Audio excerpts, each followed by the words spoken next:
اللہ کو گواہ بنا کر مجھ سے پوچھتا ہو کہ تیرے پاس اگر ان حرام خوروں کا رشتہ بھی آئے، تیرے پاس ان حامل قرآن اور حافظ قرآن کا بھی رشتہ ہے، آج کو کس کو عزت دے گا؟ کہے گا یہ کیا پالے گے؟ انسان پالتا ہے یا اللہ پالتا ہے؟ ان اللہ هو الرزاق ذو القوة المتین۔ تو رزاق کس کو سمجھ رکھا ہے؟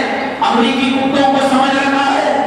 تو رزاق بکریوں کو سمجھ رکھا ہے؟ جو اللہ کتا کھانے والی قوم کو پالتا ہے، جو اللہ سور کھانے والی قوم کو پالتا ہے، وہ اللہ جن بندوں کے سینے میں قرآن دے کر اپنا نام حافظ ان کو دیا ہے، کیا وہ اللہ ان کو پالے گا نہیں؟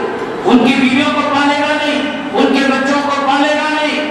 آج کون کلام پاک کی بے عزتی کر رہا ہے؟ ہمیں شفا اور عزت سے نہیں ہے، ہمیں بی جے پی سے نہیں ہے، کیونکہ ان کا ادھیکار ہے اسلام مسلمانوں سے دشمنی کرنا۔ یہودیوں کا حق ہے اسلام سے دشمنی کرے، مسلمانوں سے دشمنی کرے۔ تو اسلام لا کر مسلمانوں کے رتبے سے پیدا ہو کر جب تیری بیٹی کا نکاح ہو، مسجد سے دفتر لے کر تیرے باپ کی موقع ہو، مسجد کا جنازہ لے کر مؤذن غسال کو لے کر تو آج اسلام کا جنازہ نکالتا ہے، نبی کے سنتوں کا جنازہ نکالتا ہے۔ تو بڑا دشمن ہے یا ٹولی ملیر بڑا دشمن ہے؟ تو بڑا دشمن ہے یا ایمانی بڑا دشمن ہے، ٹھاکرے بڑا دشمن ہے؟ اپنے سینے پر ہاتھ رکھ کر تو فیصلہ کر۔